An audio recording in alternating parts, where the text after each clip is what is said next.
বিসমিল্লাহির রহমানির রহিম। আসসালামু আলাইকুম প্রিয় শিক্ষার্থী বন্ধুরা। আজিম হাকিম স্কুল অ্যান্ড কলেজ কর্তৃক আয়োজিত কৃষিশিক্ষা নবম দশম শ্রেণীর কৃষিশিক্ষা অনলাইন ক্লাসে তোমাদের সবাইকে স্বাগত। আমি আছি তোমাদের সাথে মোহাম্মদ কামরুজ্জামান রনি, সহকারী শিক্ষক কৃষি, আজিম হাকিম স্কুল অ্যান্ড কলেজ। আজকে তোমাদের পাঠের বিষয় হচ্ছে নবম দশম শ্রেণীর কৃষিশিক্ষা বইয়ের প্রথম অধ্যায় কৃষি প্রযুক্তি। তোমরা করে দেখতে পাচ্ছ কৃষি প্রযুক্তি কি তা সম্পর্কে আলোচনা করা হয়েছে। আমি এখন তোমাদেরকে প্রথম ধারণা দিতে যাব কৃষি প্রযুক্তি কাকে বলে। তোমরা বোর্ডে লক্ষ্য করে দেখতে পাবা লেখা আছে মূলত যে প্রক্রিয়ায় কৃষি কাজ করা হয় তা হচ্ছে কৃষি প্রযুক্তি। তাহলে কৃষি প্রযুক্তি কি? যে প্রক্রিয়ায় কৃষি কাজ করা হয় তা হচ্ছে কৃষি প্রযুক্তি। যেমন ট্রাক্টর দিয়ে জমি চাষ করা হয়, এটা একটা কৃষি প্রযুক্তি। পাম্প মেশিন দিয়ে জমিতে সেচ দেওয়া হয়, এটা একটা কৃষি প্রযুক্তি। এবার আসি আমরা বিজ্ঞানের এই যুগে প্রযুক্তির আশীর্বাদে বর্তমান কৃষিতে লেগেছে আধুনিকতার ছোঁয়া। আমি সেই সুবাদে কৃষিতান্ত্রিক কিছু পরিবর্তন তোমাদের সামনে উপস্থাপন করছি। যেমন সনাতন কৃষি অর্থাৎ পুরাতন কৃষি। একসময় আমাদের কৃষিতে জমি চাষের জন্য লাঙ্গল ব্যবহার করা হতো।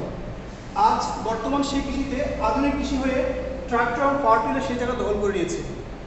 তদ্র দোল সেবটি এই দুটি যন্ত্র দিয়ে একসময় জমিতে সেচ দেওয়া হতো, আর বর্তমানে পাম্প মেশিন দিয়ে জমিতে সেচ দেওয়া হয়। তাহলে দেখো এই সনাতন কৃষির জায়গায় আধুনিক কৃষির জায়গা দখল করেছে। সেজন্য আমি বলেছিলাম বর্তমান কৃষিতে লেগেছে আধুনিকতার ছোঁয়া। তোমরা আশা করি কৃষি পদ্ধতির এই পরিবর্তনটা বুঝতে পেরেছো।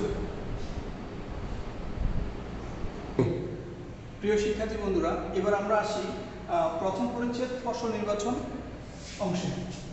ফসল কৃষিকাজের জন্য ফসল নির্বাচনটি খুব গুরুত্বপূর্ণ বিষয়, কেননা ফসল যদি ভালো নির্বাচন করা না হয় তাহলে ফলন ভালো হবে না। সেই জন্য আমাদের ফসল নির্বাচন খুব গুরুত্ব সহকারে দেখতে হবে।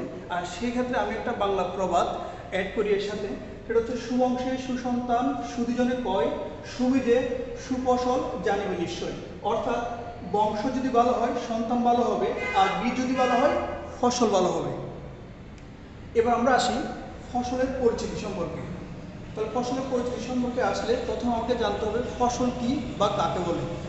তো বোর্ডে লেখা আছে দেখো, ফসল প্রত্যক্ষ ও পরোক্ষভাবে মানুষের উপকার পাওয়ার জন্য যে সকল উদ্ভিদের আবাদ করা হয় সে সকল উদ্ভিদকে ফসল বলে। আবাদ হচ্ছে চাষাবাদ, অর্থাৎ আমরা যে উদ্ভিদগুলো আবাদ করবো সেগুলো কোনো না কোনোভাবে মানুষের উপকার আসতে হবে, তাহলে এগুলো ফসল বলে গণ্য হবে। দেন এরপর আসি আমরা ফসলের প্রকারভেদ। ফসল প্রধানত দু প্রকার, এক মাঠ ফসল, দুই উদ্যান ফসল। মাঠ ফসল ফিল্ড ক্রপস, উদ্যান ফসল হর্টিকালচারাল ক্রপস। এবার আমরা আসি মাঠ ফসলের পরিচিতি সম্পর্কে। মাঠ ফসল যে সমস্ত ফসল মাঠে সমষ্টিগতভাবে বৃহত্তর পরিসরে বেড়াবিহীন অবস্থায় আবাদ করা হয় সে সমস্ত ফসলকে মাঠ ফসল বলে। যেমন ধান, গম, ভুট্টা ইত্যাদি। তোমরা হয়তো দেখে থাকবে ধান, গম, ভুট্টার জন্য বিশাল আকারে, সেখানে আলাদা কোনো বেড়া দেওয়ার প্রয়োজন হয় না, একসাথে সমষ্টিগতভাবে এগুলো চাষাবাদ করা হয়।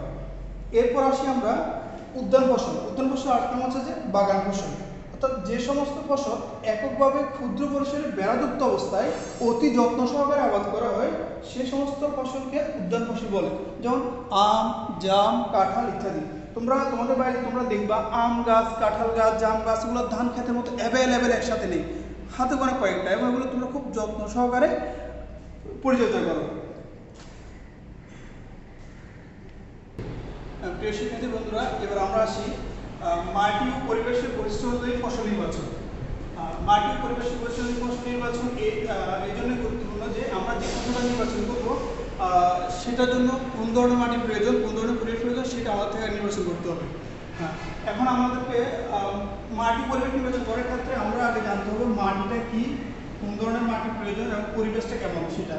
তো আমরা মাটি সংজ্ঞায়িত করতে গেলে সর্বপ্রথম আমি একজন মৃত্তিকা বিজ্ঞানী রেফারেন্স থেকে বলছি। মৃত্তিকা বিজ্ঞানী হিলগার্ডের মতে মাটি হলো একটি আলগা ঝুরঝুরে পদার্থ যার মধ্যে উদ্ভিদ শিকড় বিস্তার করে দাঁড়িয়ে থাকার শক্তি পায় এবং বাঁচার জন্য প্রয়োজনীয় পুষ্টি উপাদান সংগ্রহ করতে পারে। এটা বলেছেন মৃত্তিকা বিজ্ঞানী হিলগার্ড। হ্যাঁ, এরপর যদি একজন কৃষককে আমরা প্রশ্ন করি মাটি কি, সেক্ষেত্রে একজন কৃষককে যখন মাটি সম্পর্কে জিজ্ঞেস করা হয় তিনি ঝটপট বলে থাকেন যে ভূত্বকের গভীরে যতটুকু নাঙ্গলের ফলা পৌঁছে যা ফসল উৎপাদনের উপযোগী তাই মাটি। অর্থাৎ কৃষকের ভাষায় ভূপৃষ্ঠের 15 থেকে 18 সেন্টিমিটার গভীর স্তরকে মাটি বলে, কারণ নাঙ্গলের ফলাটা 15 থেকে 18 সেন্টিমিটার পর্যন্ত মাটি গভীরে যায়, সেজন্য কৃষক ঝটপট এই কথাটাই বলে থাকে। এছাড়া মাটি আরেকটি সংজ্ঞা রয়েছে, চাই তোমরা যদি চাও সেটাও বলতে পারো, যে ভূপৃষ্ঠের যে স্তরে গাছপালা জন্মে এবং উদ্ভিদ পুষ্টিসংগ্রহ করে বেঁচে থাকে সেই স্তরটিকে মাটি বলে। তাহলে আমরা এখান থেকে একটা প্রশ্ন পেয়ে গেলাম, মাটি কাকে বলে। এবার আমরা আসি মাটির উপাদান। যে মাটিটা রয়েছে, মাটি প্রধানত 4টি উপাদান দ্বারা গঠিত। কয়টি উপাদান? 4টি উপাদান। 1 খনিজ পদার্থ 45%, জৈব পদার্থ 5%, বায়ু 25%, পানি 25%। আমি এই চার্টের মধ্যে দেখিয়ে দিয়েছি, এই যে বায়ু 25%, খনিজ পদার্থ 45%, পানি 25%, জৈব 5%। তাহলে আমরা এখান থেকে আরেকটা প্রশ্ন পেয়ে গেলাম, সেটা হচ্ছে যে মাটির প্রধান উপাদান কয়টি ও কি কি।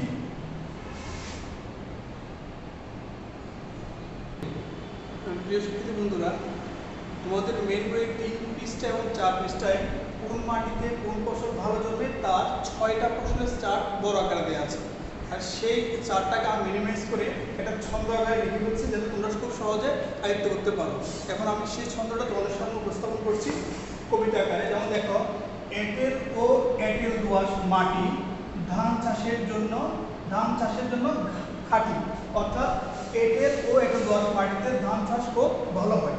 আবার দোআঁশ ও বেলে দোআঁশ মাটি পাট ও গম ফসল ফলনের ঘাঁটি। তাহলে ঘাঁটি বলতে বুঝেছি আমি এই দুই মাটিতেও, বেলে ও বেলে দোআঁশ মাটিতেও পাট ও গম এই দুইটা ফসল খুব ভালো হয়। আবার এঁটেল দোআঁশ ও পলি দোআঁশ মাটিতে ডাল ফসল হয় আটিতে বলতে বোঝাচ্ছি খুব বেশি ভালো হয়, অর্থাৎ ডাল ফসল ভালো হয় এঁটেল দোআঁশ ও পলি দোআঁশ এই দুই মাটিতে। এবার আসি আমরা দোআঁশ ও বেলে দোআঁশ মাটি ফসল উৎপাদনের জন্য ভেষ চালু এই দুই মাটিতে খুব ভালো হয় টমেটো আর গোল আলু। অর্থাৎ বুঝতে চাইছি যে দোআঁশ ও বেলে দোআঁশ মাটি হচ্ছে ফসল উৎপাদনের আদর্শ মাটি, যে কোনো ফসল এই দুই মাটিতে খুব ভালো হয়। সেজন্য আমি বলতে চাইছি এখানে এই দুই মাটি ফসল উৎপাদন চালু, এবং এই দুই মাটিতে দুইটি ফসল খুব ভালো হয়, সেটা হচ্ছে টমেটো আর গোল আলু।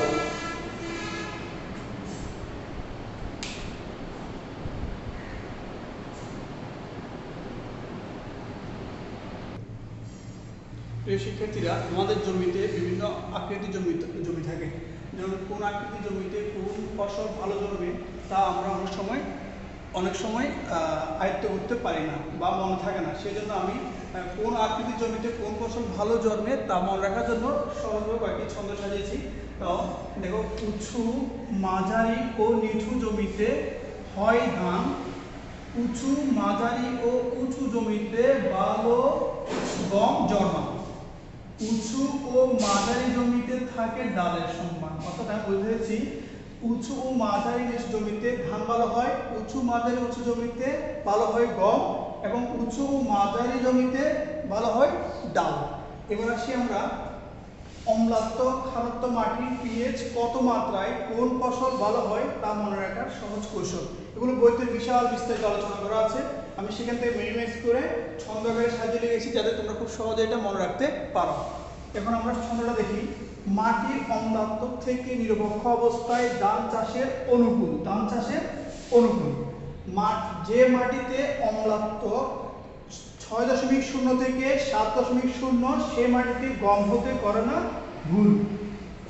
অম্লাত্ব থেকে খারত্ব প্রয়োজন নাই পাটের মাটিতে। ডাল ভালো হয় নিরপেক্ষ বা ক্ষারীয় চুনযুক্ত মাটিতে। গোল আলুর মাটির পিএইচ মাত্রা 6 থেকে 7 মধ্যে থাকা ভালো। মাটির পিএইচ নিরপেক্ষ মাত্রার কাছাকাছি হলে টমেটো জন্মায় ভালো। অর্থাৎ আমি এখানে যে লেখাটা লিখেছি, দেখো, মাটির অম্লাত্ব থেকে নিরপেক্ষ অবস্থা আসলে সেখানে ধান ভালো হবে, এবং মাটির অম্লাত্ব 6.0 থেকে 7.0 মধ্যে থাকলে সেটাতে গম ভালো হয়। আর অম্লাত্ব থেকে খারত্ব প্রয়োজন নাই পাটের মাটিতে, অর্থাৎ যে মাটিতে অম্লাত্ব খারত্ব রয়েছে সেখানে পাট হয় না। আর ডাল ভালো হয় নিরপেক্ষ চুনযুক্ত মাটিতে। আর গোল আলু ভালো হয় যখন মাটির পিএইচ মাত্রা 6 থেকে 7 মধ্যে থাকবে। আর টমেটো ভালো হয় মাটির পিএইচ নিরপেক্ষ মাত্রার কাছাকাছি এলে। অর্থাৎ এখানের মধ্যে আমরা কিন্তু অনেকগুলো নৈর্ব্যক্তিক এবং জ্ঞানমূলক প্রশ্ন পেয়ে যাচ্ছি, তোমরা একটু ভালো করে লক্ষ্য করবে।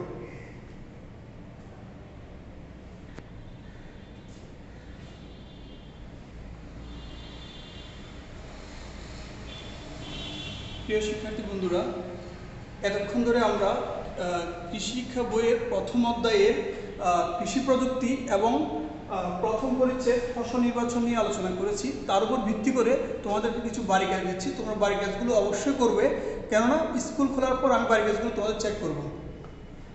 বাড়ি কাজগুলো দেখো তোমরা। এখন কৃষি প্রযুক্তি কি, যেটা আমি প্রথম আলোচনা করেছি। আর সনাতন ও আধুনিক কৃষির মধ্যে দুটি পার্থক্য লিখবে, দুটি।